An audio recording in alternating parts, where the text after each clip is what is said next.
Lords and ladies, we're talking about peerages. Sir Nigel Farage, how does that sound? 0191 232 6565. You can text 81333. Start your text BBC. Some may say he's had a bigger impact on British politics than anyone in recent history, but should he be given an honour? Absolutely. He's widely recognised as the man who managed to get the British people a vote in last year's EU referendum. But has he done enough to get a knighthood? Should he get one? Does he deserve one? Here's a reminder of just a couple of his best bits, as they do on Big Brother. The first you'll hear is Mr Farage speaking to Herman Van Rompuy, the former President of the European Council in the European Parliament. You have the charisma of a damp rag and the appearance of a low-grade bank clerk. And the question that I want to ask, that we're all going to ask is, who are you? I'd never heard of you.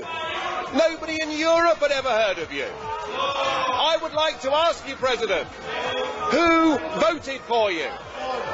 And what mechanism? Oh, I know democracy's not popular with you lot. Ladies and gentlemen, dare to dream that the dawn is breaking on an independent, united kingdom.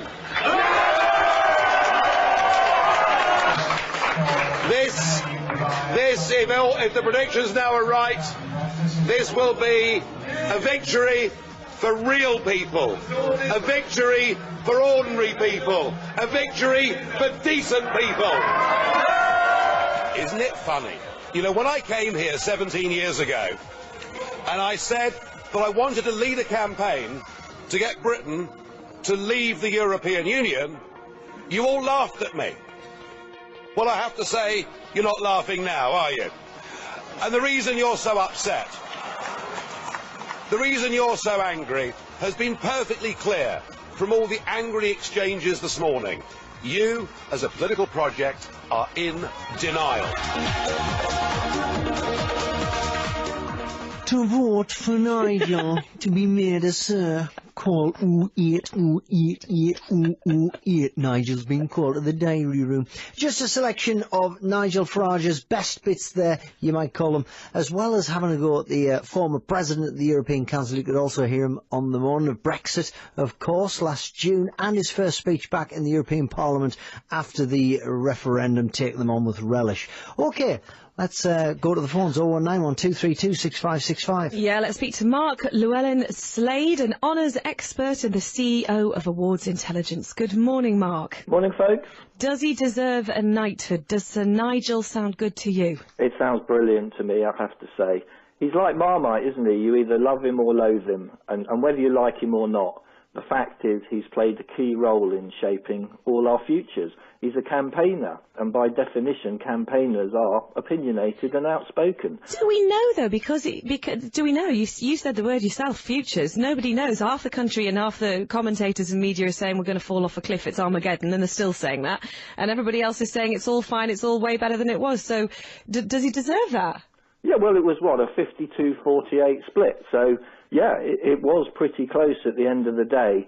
But look, you know, he was on his own and didn't have, 100,000 people behind him at the time, all pushing him forward, saying, do this, do that. He was like a lone ranger out on his own. And, I'd stick him in the House of Lords.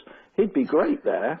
I've no idea if he'd want to do it. But as a campaigner, perfect for him. Is the honours system fit for purpose? Because there are a lot of people this morning listening to BBC Newcastle saying, nah, it's all given to its donations, it's who you know, it's not what you know. People feel quite upset about it and that it is not fit for purpose. Oh, I think it certainly is. And yes, the system has been around for 100 years now.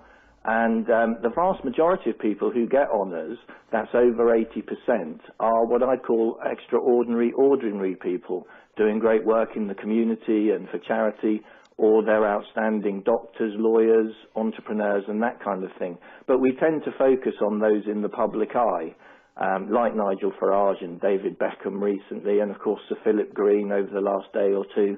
But it's not really about them. It's about the extraordinary, ordinary people.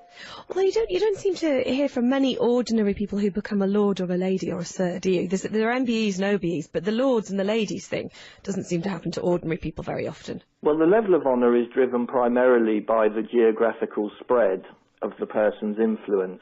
So someone operating at a local level, like a scout leader or a WI person, for example, would tend to be at the lower end, whereas somebody known nationally or internationally as a leader in their field, like an eminent surgeon, or Nigel Farage for that matter, who's shaping policy at an international level, would tend to be at the higher end, which is why I think we refer to Nigel perhaps getting a knighthood. But he may not get a knighthood, he might get a CBE, the one below. Isn't that a tricky way of sorting this out? Because I'm just thinking, Mark, say a famous lawyer. Geographically, the customers, I suppose, come to them from all over the place. Sir Michael Mansfield, for instance. How does that work? Yeah, well, someone like Sir Michael Mansfield is operating at an international level. He's leading and shaping massive law cases that have a national or international impact. They're the flagship cases that we all follow on the TV and radio, aren't they? Yeah. What's the likelihood, do you think, of Sir Philip Green being stripped of his knighthood? Well, he took out, 400 million in dividends from BHS and has now agreed to pay back 363 of that. So that suggests that he's pocketed a cool 37 million in negotiating this deal with the pensions regulator yesterday. So nice work if you can get it. I think at the end of the day he will probably keep his gong. I think he's done enough to give the government a reason not to take it away. It's a shame he didn't do it more quickly. And perhaps he thought that the media would stop banging at his door if he just went quiet for a while. But there again, raising 363 million for anybody probably does take a bit of time, so let's give him a bit of rope. One more, Mark. David Beckham, would you give him one? He's had a massive impact all over the world, not just football, not just fashion. He's done loads for charity. I would say that's a tough call. I think he has mucked his card. One thing you don't do when you're a global icon is slag off the hand that feeds by email. You keep your thoughts to yourself, or you share them when. Well, I think that these are PR emails, so I'm presuming he did think he was doing that, or whoever his PR people thought they were doing that. It just got out. Yeah, he thought. I mean, how many other people have become sirs? We're desperate to be sirs. I think a lot of people are desperate to be sirs. Lots of people dream about a knighthood or a peerage in the House of Lords, for that matter, but not many people get it. And you've got to be careful. He positioned himself as being whiter than white, and rode that white horse into the sunset for many years and made a lot of money out of it. So you've just got to be careful. And yes, he was unlucky.